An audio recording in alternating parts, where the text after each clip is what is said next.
A ver, vamos a ver. ¿Cuáles son? Ayer vi unas fotografías que dicen que eso pasa siempre en las grandes ciudades cuando viene el Thanksgiving Day. Un ríos de automóviles.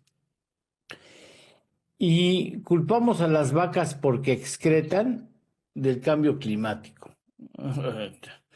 Y no hay. ¿Y cuáles son las ciudades con mayor actividad vehicular y que tienen mayores congestionamientos? Aunque el mayor congestionamiento duró semanas, más de una semana.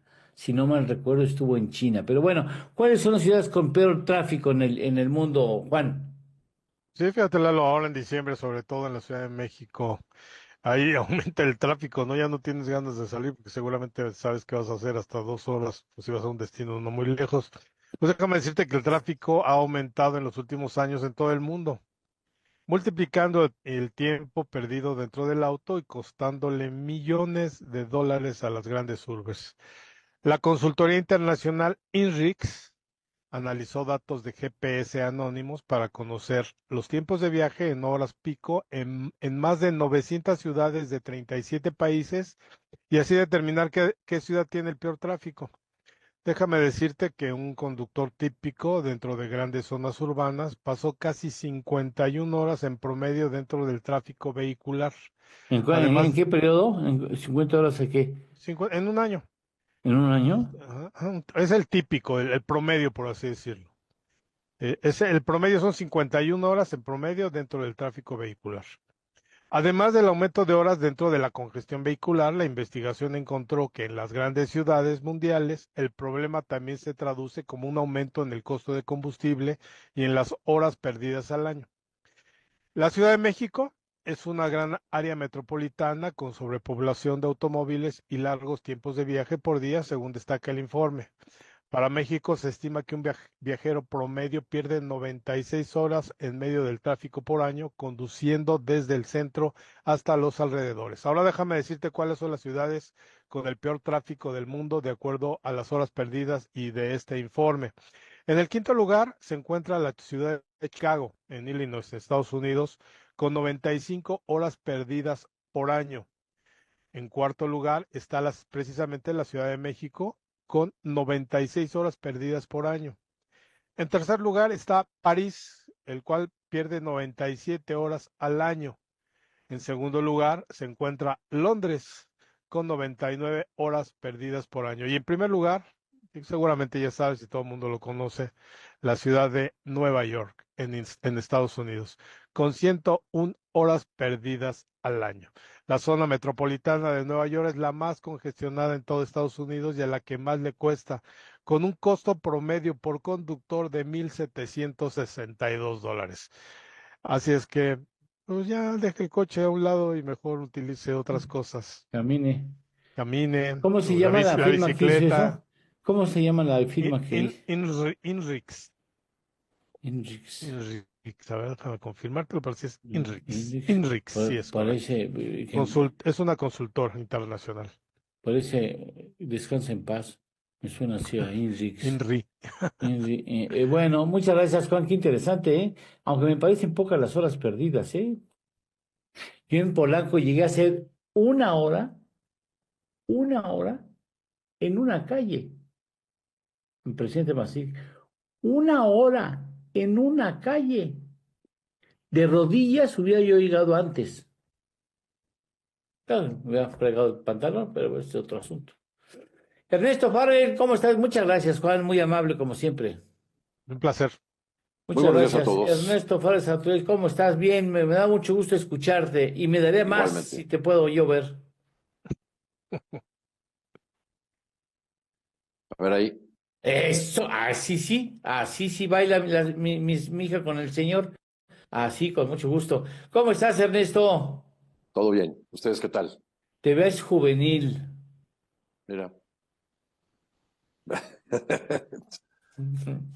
¿Será que me Ay, desvelé ayer hasta las 3 ah, de la mañana?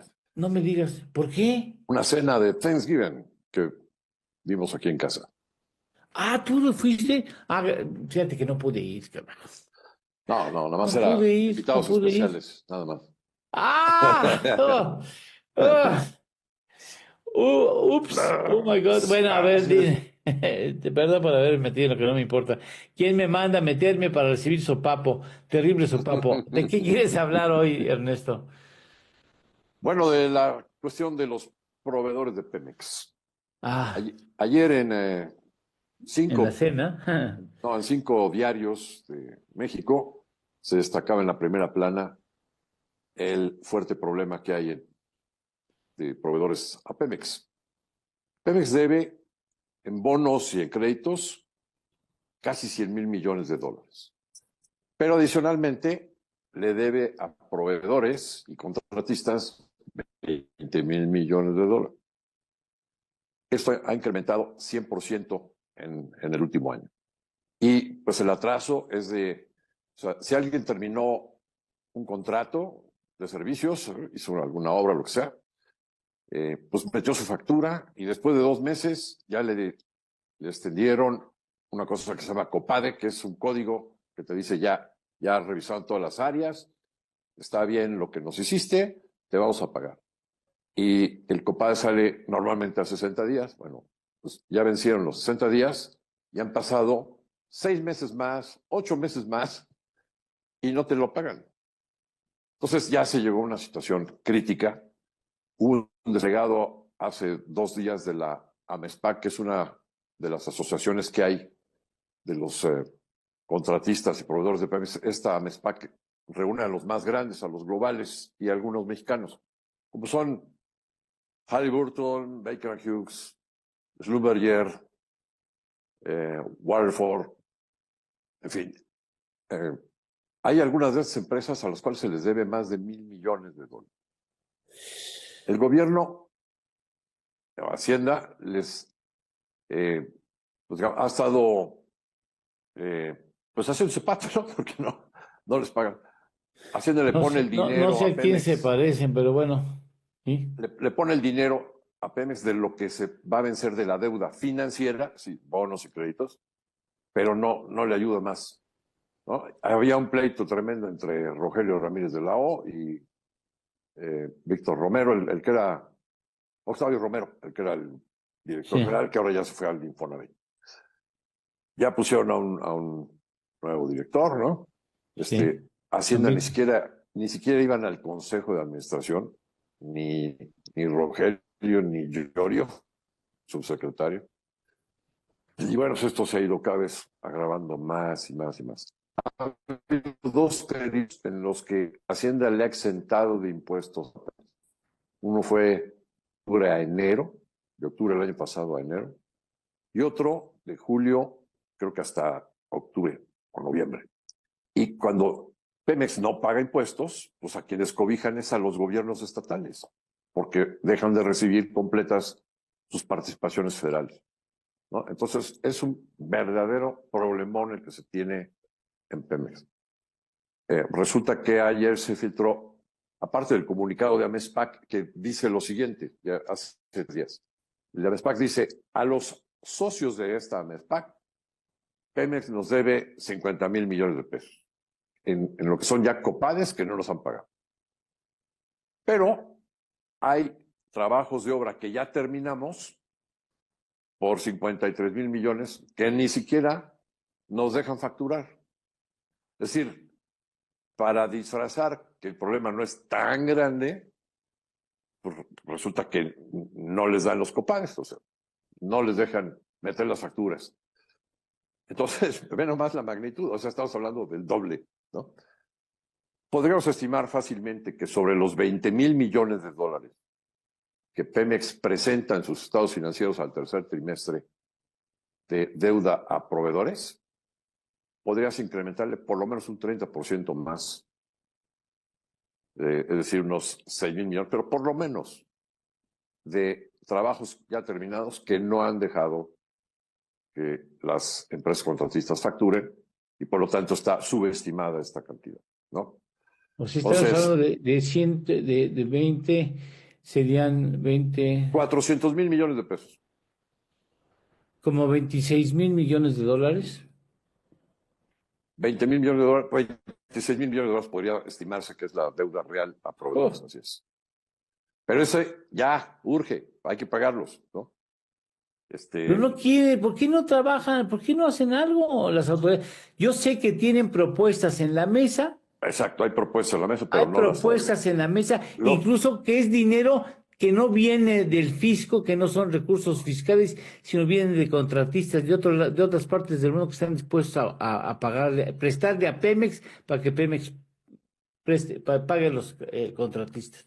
ha habido algunas operaciones, voy a señalar, una de Citigroup fue en enero, alrededor de $2,000 millones, No, bueno, no es nada. pero con esta circunstancia, solo le llegó a 2 o 3 empresotas grandotas de estas de AMESPAC, globales, porque esas sí tienen la capacidad de emitir lo que se llama Credit Default Swaps, que ellos mismos emiten para, en este caso, para Citigroup.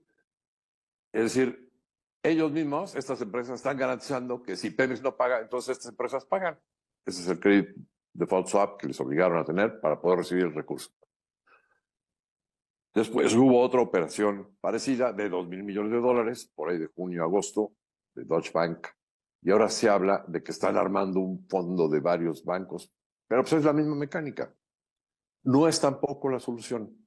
Ahora, ¿por qué es este problema tan fuerte? Bueno, pues así de sencillo. Una empresa del Estado, una entidad del Estado, pues está sujeta a un presupuesto y a un techo financiero. Entonces, pues al momento del presupuesto le dicen, no, pues vas a producir tanto petróleo, vas a exportar tanto a tal precio y vas a ganar tanto en refinación y entonces tu déficit va a ser de tanto y entonces te autorizo un techo financiero, es decir, un techo de endeudamiento, porque además tienes tus vencimientos, etc. Y te estoy bajando, porque eso ha tenido que suceder, te estoy bajando la tasa de impuestos, ya compartida, y te estoy dando tanto dinero para los vencimientos de la deuda que traes. Oye, fíjate que antes era al revés. Antes el problema es que le sacaban de más dinero a Pemex, ¿no? No lo dejaban crecer, no lo dejaban explorar más yacimientos, etc. Ahora es al revés. Ahora la pérdida es brutal. Y entonces el gobierno tiene que aportar, tiene que ir bajando los impuestos. Y el problema es que si la pérdida es más grande, pues el que sufre son los proveedores y los contratistas. Y pues entonces esto pinta para rato, porque si la nueva administración se quiere orientar, igual que la anterior, a refinación, bueno, pues en refinación se pierden $35 por barril refinado. ¿Por qué? Pues porque tenemos refinerías que están construidas para procesar petróleo ligero, mientras que no lo que pesado. producimos es pesado. Entonces se genera mucho combustóleo que no sirve para nada y entonces Que hasta lo contamina queman, mucho y es lo que está quemando la CFE. contamina y si ellos mismos, ¿no? En sus refinerías también. Y entonces es un galimatías. No tiene ni pies ni cabeza. Oye, Ernesto, ¿para cuánto tiempo le das más a las calificadoras que digan? Porque no ha habido un cambio en el modelo de negocio. Todavía no se Entonces, presenta el modelo de negocio. no se ha hablado de una reestructura al interior de Pemex, que creo que Sí, se ha hablado de cosas y que ya le bajaron pues ya los unificaron en uno solo, que se llama el impuesto del bienestar, que es del 30%. Qué bonito el impuesto del bienestar. No, qué Se habla de que van a hacer una austeridad franciscana y que van a bajar los gastos en 40 mil millones de pesos. Oye, nada más te doy una cifra. ¿Vas a seguir refinando? ¿Vas a seguir dando el énfasis a la refinación? Ese es lo que hay que contestar, ¿no? Quieren seguir refinando, no exportar ya más petróleo, porque vamos a tener, pues en total tenemos 8 refinerías, ¿no? Vamos a tener que importar petróleo para poder refinar. No, esa es la soberanía. Ahora, si hay petróleo, si hay petróleo en el subsuelo, ¿no? Si hay que extraer. Claro que sí hay. Pero no hemos invertido. Por ejemplo, en el Golfo, ¿no? Luego tenemos en gas, porque es el otro aspecto, ¿no? Estamos quemando el gas. Fracking no, está prohibido, igual que los maíz transgénicos, no, prohibido. Ok. Qué claro, qué ecológicos somos. Oye, ¿a quién le compramos el 90% del gas que consumimos? A los tejanos que lo sacan de fracking, lo que se llama el de Lutita, ¿no? Ajá, Y sí. lo sacan de una cuenca que se llama Eagle Ford, que se comparte con la cuenca de Burgos. Aquí tenemos 2/3 de la misma cuenca, es la misma. Y allá los tejanos producen 2.8 millones de barriles diarios, equivalentes entre gas y crudo. Bueno. O sea, por eso es Oye, mucho más esa cuenca que nuestro país, que andamos produciendo con todo y los condensados y demás, a 1.8, ver. pero allá producimos como 1.6. O sea, No quiero que te vayas, pero sabes que tenemos otra cosa que atender. Pero antes de que te vayas, me gustaría mucho que nos pudieras ayudar. Hoy se dio a conocer el Producto Interno Bruto trimestral correspondiente al segundo trimestre del 2024 por los métodos de ingreso y del gasto. Y sí valdría la pena, ya mandé al chat de En torno al dinero el documento del INEGI, pero sí es importante que nos expliques así en un minuto. Para medir al PIB hay dos caminos, o mides el gasto o mides el ingreso, es correcto, ¿no? hay más caminos, pero sí, sí, en resumen sí. En resumen, sí, bueno. Y porque hay uno que es de 33 billones 887 mil 988 millones de pesos. Ese es el Ese tamaño de es el nuestro, año así del es. PIB calculado por el método del ingreso, Ujú, ujú, ¿sí? Pero sí, por la parte del gasto es ligeramente menor. ujú. Por el giro del gasto estamos hablando de veintitantos, 27, estaba por aquí, ahorita, 27 billones 552 mil 980 millones. Sí, Ese y por hay un robo ahí de inconsistencia estadística, una cosa así, por 4 o no, 5 billones. sí. Bueno, ¿A cuál le hago ahí es caso? ¿Al importante, del ingreso o del gasto? no, los dos son correctos. Nada más hay que ver del lado del gasto, por ejemplo, cómo se conforma nuestro PIB. Y es 84%, si la memoria no me falla, consumo. Y 24% es inversión, ¿Por ingreso o por gasto estás hablando? gasto. ¿Por gasto? ¿Por Ujú. gasto? Ahorita te doy ¿por gasto? Estoy buscando la gráfica. No la encontré. Bueno, ok, por gasto. Es un cuadro, Sí, no está hay bien. gráfica, es un cuadro. Al final del Sí, está documento. bien. Es, más o menos es 84% es el consumo y 24% es eh, la formación bruta de capital. Bueno, esa formación bruta de capital de 24%, Sí. 24.5 fue, esto es el segundo trimestre. 24.5 es el gasto de inversión que había antes de las elecciones, y que incluye el gasto de construcción de gobierno, ¿no? De los Eh, proyectos icónicos de del AMLO, señor, del más, HD, del HD. más la euforia que hubo por el nearshoring, entonces hubo mucha inversión Mm, privada para parques industriales. bien. Bueno, pues eso se va a ver reducido en la segunda mitad del año. Hoy no tenemos las cifras. Pero ese nivel de 24.5 es totalmente insuficiente para que México crezca. Necesitamos incrementar la formación bruta de capital, o sea, la inversión. ¿Y cómo se logra eso?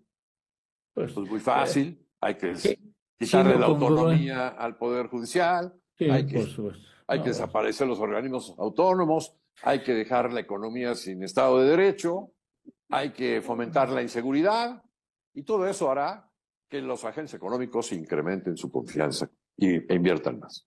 ya. Ernesto, te mando un fuerte abrazo. Muchas O sea, estoy gracias. hablando sarcásticamente, espero que me Sí, no, no, perdón, bueno. no, es que estoy loco. Entendemos a la perfección, por favor. Muchas gracias, Ernesto. Después me comunico contigo. Eres muy amable como siempre, nuestro cariño. Y ahora vete directamente a la cama a recuperar lo que tuviste. Excelente fin de semana a todos.